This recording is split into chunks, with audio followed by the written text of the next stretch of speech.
Selanjutnya, dalam rangkaian peristiwa tertangkap tangan tersebut, tim KPK mengamankan total sejumlah 7 orang di wilayah Kabupaten Langkat, kemudian ada di Kota Binjai dan Kota Medan, yaitu yang pertama saudara SAF sendiri selaku Bupati Langkat periode 2025-2030, saudara YKB selaku pihak swasta sekaligus tim sukses saudara SAF pada Pilkada 2024. Yang ketiga, saudara IM ini selaku PLT Kepala Dinas Pendidikan Langkat. Yang keempat, saudara SYH selaku orang dekat Bupati sekaligus mantan anggota DPRD Sumut. Saudara AKB selaku ajudan, saudara ZK selaku driver Bupati, dan yang ketujuh saudara SG selaku pihak swasta. Selain itu, tim KPK juga turut mengamankan sejumlah barang bukti, yaitu berupa uang tunai sebesar 100 juta yang diamankan dari mobil saudara SYH setelah tadi ada penyerahan. Kemudian yang kedua, barang bukti berikutnya uang tunai dalam bentuk valuta asing, kalau di total senilai 1,22 miliar. Ini ada rinciannya, yaitu SGD sebesar 66.950,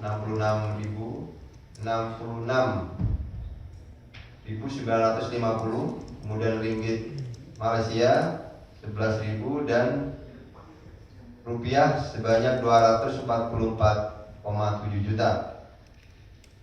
Tim juga menemukan 55 keping logam platinum dengan total berat kurang lebih 55 kg di mobil SAF, yang terhadap barang bukti ini 50 keping logam ini nanti kita akan lihat keasliannya. Kita akan panggil ahli untuk mengetahui keaslian dari logam platinum ini. Dan yang berikutnya, yang keempat, ada 2 rekening bank atas nama SAF dengan total senilai 2,27 miliar, dan tim juga mengamankan barang bukti elektronik BBE dan sejumlah dokumen lainnya. Bahwa terkait kegiatan tertangkap tangan tersebut, selain adanya dugaan tindak pidana korupsi suap terkait proyek di lingkungan Pemkab Langkat, KPK juga menemukan adanya dugaan penerimaan lainnya, yaitu penerimaan gratifikasi oleh saudara SAF dengan total sekurang-kurangnya 3,5 miliar, yaitu diantaranya diduga terkait dengan mutasi dan pengisian jabatan di lingkungan Dinas Pendidikan serta camat di Kabupaten Langkat. Dan hal ini juga diketahui di lapangan bahwa ini juga telah menimbulkan keresahan di lingkungan ASN ya di Pemkab Langkat. Kemudian yang kedua juga terkait pengangkatan jabatan kepala sekolah SD maupun SMP, di mana ketika jabatan kepala sekolah tersebut diperdagangkan, maka yang dipertaruhkan bukan hanya tata kelola pemerintah, tapi juga masa depan pendidikan anak-anak. Yang ketiga juga terkait dengan pengadaan seragam sekolah. Selanjutnya untuk konstruksi perkaranya sebagai berikut. Pada tahun 2025, saudara YQB selaku pihak swasta sekaligus tim sukses SAF pada Pilkada 2024 mendapat paket pekerjaan proyek di Dinas Pendidikan dan Dinas Pemukiman Langkat melalui metode pengadaan langsung atau PL. Melalui koordinasi dengan PPK saudara IM yang saat itu menjabat sebagai Kepala Disperkim Langkat, dengan rincian proyeknya yaitu di Dinas Pendidikan Langkat sebanyak 80 paket pekerjaan yang mencapai total 9,5 miliar rupiah. Dan di Dinas Perkim Langkat sebanyak 5 paket pekerjaan senilai total 748 juta rupiah. Bahwa selanjutnya Saudara SAF selaku Bupati Langkat periode 2025-2030 atas pekerjaan yang diberikan kepada YKB meminta fee 10% dari setiap proyek di Dinas Pendidikan dan 17% dari proyek di Perkim.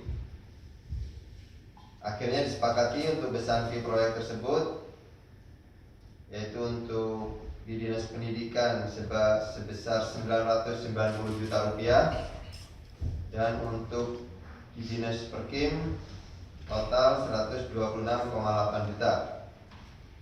Atas permintaan fee tersebut sampai dengan 5 April 2026 YQB telah memberikan uang kepada SAF sejumlah total 800 juta rupiah dengan rincian tahun 2025 sebesar 500 juta, ini dalam bentuk transfer 2 kali melalui Saudara ZK selaku driver Bupati. Kemudian pada bulan Mei 2025 sejumlah 150 juta melalui perantara. Selanjutnya pada April 2026 150 juta lagi melalui Saudara ZK. Pada akhir Juni 2026 SAF kembali meminta kepada Saudara YQB sejumlah 300 juta sebagai bagian dari komitmen fee yang telah disepakati di awal tahun 2025. Namun pada 1 Juli 2026 YQB menyampaikan bahwa hanya sanggup memenuhi permintaan dari Saudara SAF total 100 juta. Kemudian tim KPK melakukan kegiatan penyelidikan tertutup turun ke lapangan pada hari Rabu 1 Juli 2026 sekitar pukul 9 malam. SAF menghubungi YQB untuk bertemu setelah selesai acara Asosiasi Pemerintah Kabupaten Seluruh Indonesia atau APKASI.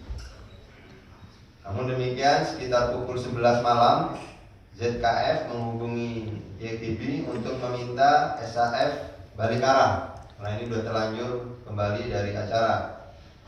Namun itu disebabkan SAF mengetahui ada tim KPK sedang berada di Kabupaten Langkat. Jadi rupanya kedatangan tim juga sudah dimonitor oleh SAF.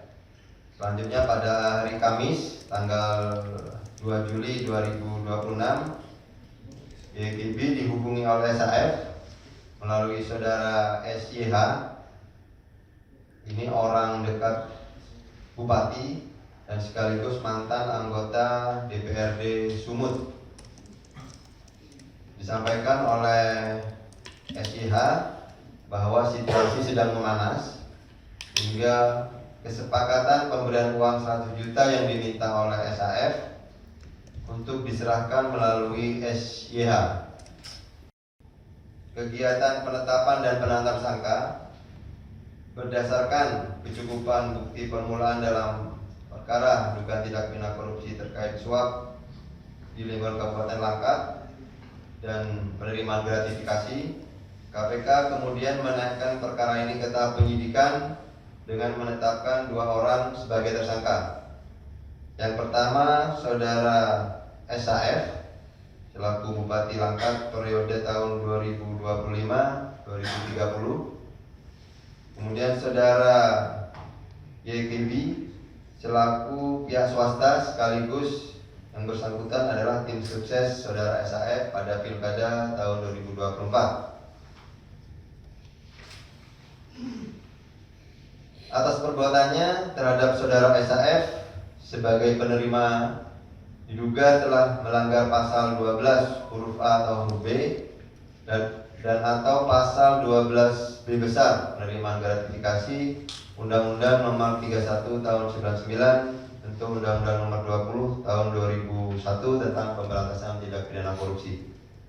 Sementara terhadap saudara YKB selaku pemberi disangkakan telah melanggar pasal 605 atau 606 ayat 1 Undang-Undang 1 Nomor 1 Tahun 2023 tentang KUHP junto Undang-Undang Nomor 1 Tahun 2026 tentang penyesuaian pidana junto pasal 20 huruf C Undang-Undang Nomor 1 Tahun 2023 tentang KUHP.